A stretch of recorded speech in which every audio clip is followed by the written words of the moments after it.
안녕하세요. 해외 축구 전문 분석가 해축괴물입니다. 개인이 혼자 시간을 투자하고 분석을 한다는 것은 사실상 매우 어려우며 시간적 여유를 가지고 분석하기에는 제한적이라고 생각합니다. 매번 혼자 해도 잘 맞지 않는 분석이시라면 위 적중인증 대화 내용처럼 각종 정보를 통하여 제공하는 픽을 받아보시면서 수익에 한 걸음 더 나아갈 수 있게 해드리겠습니다. 8월 10일 해외 축구 주요 경기에 대한 분석을 시작하겠습니다. 아스날 포메이션은 4-3-3-3이며 미켈 메리노는 중원에서의 볼 간수와 전방 침투 타이밍이 안정적이지만 압박이 강해질 때 전개 속도가 다소 둔해진다. 빌바오 포메이션은 4-2-3-1이며 구르제타는 포스트 플레이와 박스 안 집중력이 뛰어나며 찬스를 확실하게 마무리하는 유형이다. 빌바오는 강한 압박을 버텨내며 빠른 전환으로 경기를 풀어낼 수 있는 팀이다. 아스날은 여전히 측면 뒷공간 대응과 라인 간격 조율에서 불안 요소가 남아있다. 체력과 전술적 상성을 감안하면 빌바오가 후반에 승부를 가져올 시나리오가 충분히 성립된다. 보데글림트 포메이션은 4-3-3이며 호그는 박스 안에서의 슈팅 감각과 라인 사이 공간 활용 능력이 탁월한 자원이다. 트롬세 포메이션은 3-5-2이며 일트신 카모스는 제공권 경합에서 강점을 보이지만 빌드업 참여 비중은 낮은 편이다. 보데글림트는 상대 전술에 상관없이 자신들만의 템포와 압박 구조를 만들어내는 팀이다. 홈에서는 특히 경기 초반 몰아치는 템포가 상대에게 큰 압박이 되고 있으며 이 흐름은 트롬스에게도 그대로 적용될 것이다. 수비 간격이 쉽게 벌어지는 트롬스의 구조적 약점은 결국 실점으로 직결될 가능성이 높다. 이 경기는 보데글림트가 자신들의 주도권으로 경기를 끝까지 이끌 수 있는 타이밍이다. 몬트리올 포메이션은 3-4-3이며 오부수는 전방에서 활동량이 풍부하나 마무리 집중도는 기복이 있으며 슈팅 결정력이 다소 낮은 편이다. 애틀랜타 포메이션은 4-2-3-1이며 라테라스는 최전방에서 수비를 끌고 다니는 움직임은 좋으나 슈팅 정확도는 일정치 않다. 몬트리올은 빌드업과 수비 전환 흐름은 안정되었지만 슈팅 전환에서 맥이 끊기고 있으며 애틀랜타 역시 공격 템포가 느려지고 결정력에서 반복된 한계를 드러내고 있다. 이 경기는 흐름의 긴장감은 있지만 실질적인 득점 장면은 많지 않을 가능성이 높다. 전술 안정성은 존재하지만 골망을 흔들 만한 창의성 부족이 뚜렷해 무승부 흐름으로 이어질 확률이 높다. 뉴잉글랜드 포메이션은 4-2-3-1이며 가나고는 전방에서 몸싸움과 침투 움직임을 병행하며 기회를 만들어내는 피지컬형 스트라이커다. DC 유나이티드 포메이션은 3-3-3이며 머렐은 빠른 발을 이용해 측면을 흔들지만 박스 근처에서의 마무리는 다소 일관성이 떨어진다. 뉴잉글랜드는 수비 조직력과 전개 속도 모두에서 안정적인 흐름을 이어가고 있고 가나고 -스페인 골드 조합을 중심으로 전방에서의 마무리 시도도 꾸준히 살아나고 있다. DC 유나이티드는 전술 구조 자체가 후방에서 무너지기 쉬운 형국이며 공격 전환마저 불안한 흐름이다. 이번 경기는 뉴잉글랜드가 전술적 완성도와 공간 활용 능력으로 충분히 주도권을 가져올 타이밍이다. 뉴욕시티 포메이션은 4-3-이며 바크라르는 최전방에서 제공권보다는 침투 타이밍에 초점을 맞추는 스타일이다. 콜럼버스 포메이션은 4-3-이며 러셀 로우는 전방에서 강한 피지컬과 속도로 상대 수비를 압박하며 공간을 벌리는 역할을 수행한다. 뉴욕시티는 전술 구조 자체는 완성되어 있으나 수비 블록 간격과 마무리 정확도에서 뚜렷한 약점을 드러내고 있다. 콜럼버스는 빠른 탈압박과 측면 공략을 통해 상대 수비를 흔들 수 있는 구성을 갖췄으며 특히 후반 승부를 내는 경기 운영 능력은 뉴욕시티보다 한 수위다. 이번 경기는 후반 60분 이후 콜럼버스가 경기 흐름을 지배할 수 있는 타이밍이다.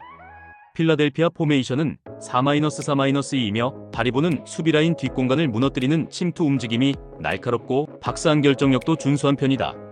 토론토 포메이션은 4-3-2이며 브리닐드세는 최전방에서 연계보다는 개인 돌파에 의존하는 성향이 강해 팀 전개와 엇박자가 날 때가 많다. 필라델피아는 바리보를 앞세운 간결한 전개와 후반 집중력에서 매우 강한 모습을 보여주는 팀이다.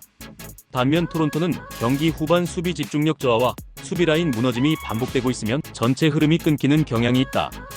이번 경기는 홈에서 강한 필라델피아가 전술적 우위와 체력 운영 능력에서 앞서는 흐름을 가져갈 가능성이 높다. 경기 템포를 주도하는 팀이 결국 승기를 잡는다는 점에서 승부의 저울추는 필라델피아 쪽으로 기울고 있다. 오스틴 포메이션은 4-3-3이며 바즈케즈는 박스 안에서의 위치 선정과 결정력이 뛰어나며 한 번의 찬스를 골로 연결시키는 능력이 탁월하다. 휴스턴 포메이션은 4-3-3이며 올루사냐는 포스트 플레이보다는 침투 성향이 강하지만 상대 수비에 고립되는 장면이 자주 발생하고 있다. 오스틴은 전체적인 조직력과 전술 완성도가 높아졌으며 전방과 중원의 유기적 전개가 경기 주도 흐름을 만들어내고 있다. 반면 휴스턴은 탈압박 능력과 수비 간격 유지에서 불안정한 흐름이 반복되고 있으면 후반 집중력도 낮은 편이다. 이번 경기는 흐름, 조직력, 마무리까지 모두 유리한 오스틴이 홈에서 승기를 잡을 가능성이 매우 높다. 시카고 포메이션은 4-3-3이며 쿠이퍼스는 제공권과 연계 플레이에 강점이 있지만 마무리에서의 임팩트는 다소 부족한 흐름이다. LAFC 포메이션은 4-3-3이며 오르다스는 최전방에서 버텨주는 움직임과 공간 침투 타이밍 모두 뛰어난 자원이다. 시카고는 수비 간격과 전개 템포 모두에서 불안정한 흐름을 보이고 있으며 후반 집중력 붕괴가 자주 반복되고 있다. 반면 LAFC는 탈압박 후 빠른 전환과 중원 압박 흐름이 안정적이며 결정적인 순간에 경기를 가져오는 능력이 돋보인다. 이번 경기는 템포 전환과 수비 압박 강도에서 분명한 차이를 보이는 LAFC가 흐름을 완전히 틀어줄 타이밍이다. 댈러스 포메이션은 4-2-3-1이며 무사는 버티는 힘은 좋으나 상대 압박이 강해지면 볼 처리 속도가 늦어지며 전개 템포가 끊기곤 한다. 포틀랜드 포메이션은 5-4-1이며 켈시는 중원에서 전방으로 빠르게 공을 운반하는 능력이 탁월하고 패스 간결성도 뛰어나다. 댈러스는 전개와 마무리에서 모두 무기력한 흐름을 보이고 있으며 수비 집중도도 경기 후반부에 급격히 무너지고 있다. 반면 포틀랜드는 수비 응집력과 빠른 전환 능력을 중심으로 상대의 약점을 집요하게 파고들 수 있는 구조를 갖췄다.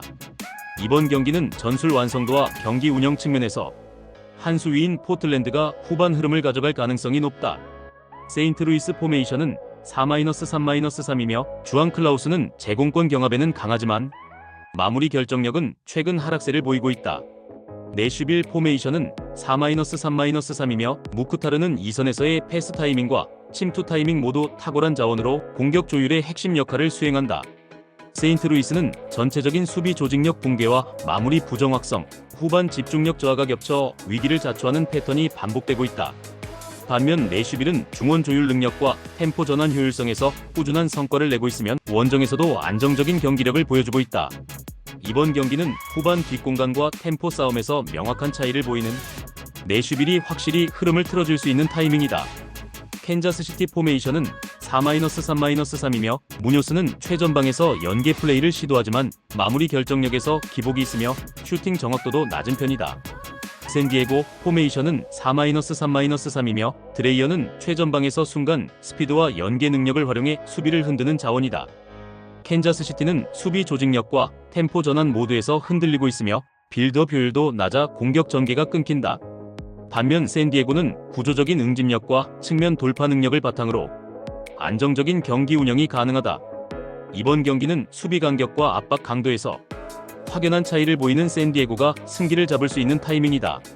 산호세 포메이션은 3-4-3이며 에스피노자는 전개 구간에서는 활발하지만 마무리 연결에서의 정확도가 떨어지며 슈팅 기복이 뚜렷하다. 밴쿠버 포메이션은 4-3-3이며 화이트는 중앙에서 제공권과 연계 능력을 모두 갖춘 자원으로 최전방에서 중심을 잡아준다. 산호세는 수비 간격과 전개 안정성 모두에서 반복적인 문제점을 드러내고 있으며 특히 후반 실점률 증가와 공격 마무리의 부정확성은 승부의 결정적 약점으로 작용하고 있다. 밴쿠버는 안정된 전술 틀과 중원 전개 완성도를 바탕으로 꾸준히 경기 주도 흐름을 유지하고 있으며 이번 경기는 밴쿠버가 경기 전개 주도권과 수비 집중도를 기반으로 승기를 잡을 수 있는 흐름이다. 첼시 포메이션은 4-2-3-1이며 후앙 페드로는 페널티 박스 안에서의 침투와 마무리 감각이 한층 날카로워지고 있다. AC 밀란 포메이션은 3-5-2이며 하파엘 레앙은 폭발적인 돌파와 개인기로 변수를 만들지만 강한 압박에 직면하면 볼 소유 시간이 짧아진다. 첼시는 전방과 중원의 연계가 점점 안정화되며 경기 내내 압박 강도를 유지할 수 있는 팀으로 변모하고 있다.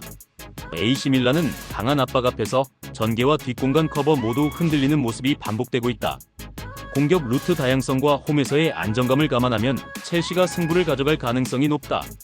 크리스탈 팰리스 포메이션은 3백 기반의 3-4-3이며 은케티아는 페널티 박스 안에서 한 템포 빠른 마무리를 시도하는 전형적인 골게터지만 측면으로 빠져나오는 움직임은 제한적이다. 리버풀 포메이션은 4-2-3-1이며 에키티케는 장신의 피지컬을 기반으로 공중 경합과 전방 압박에서 존재감을 드러내며 연계 패스 타이밍이 부드러운 스트라이커다. 리버풀은 측면과 중앙을 오가는 공격 루트의 변주가 가능하고 전방 압박 강도가 높은 팀이다. 반면 팰리스는 전개 속도에서 밀리며 수비 라인 간격이 벌어질 때 위험 노출이 크다. 압박과 체력, 전술적 완성도에서 앞서는 리버풀이 경기 주도권을 장악하며 승리를 가져갈 가능성이 높다. 이번 경기는 리버풀이 초반부터 강하게 압박해 흐름을 완전히 틀어줄 수 있는 구도다. 해축괴물 분석이 마음에 드셨다면 구독과 좋아요, 알림 설정해주시면 저에게 큰 힘이 됩니다. 추가적인 조합픽과 다양한 경기에 대한 세부적인 분석과 결과가 궁금하신 분들은 영상 하단의 댓글창 꼭 확인 부탁드립니다. 스포츠 분석방에 다양한 픽스터분들이 많이 계시니 도움을 받아서 수익을 극대화하는 것도 괜찮은 방법일 수 있습니다. 그러니 며칠 지켜보신 후 마음에 드는 조합픽 탑승하는 방법도 좋을 수 있습니다. 스포츠도 이제는 전문 분야가 존재합니다. 오늘도 영상을 시청해주셔 감사합니다. 구독과 좋아요 한 번씩만 부탁드리며 저는 다음 영상에서 인사드리겠습니다.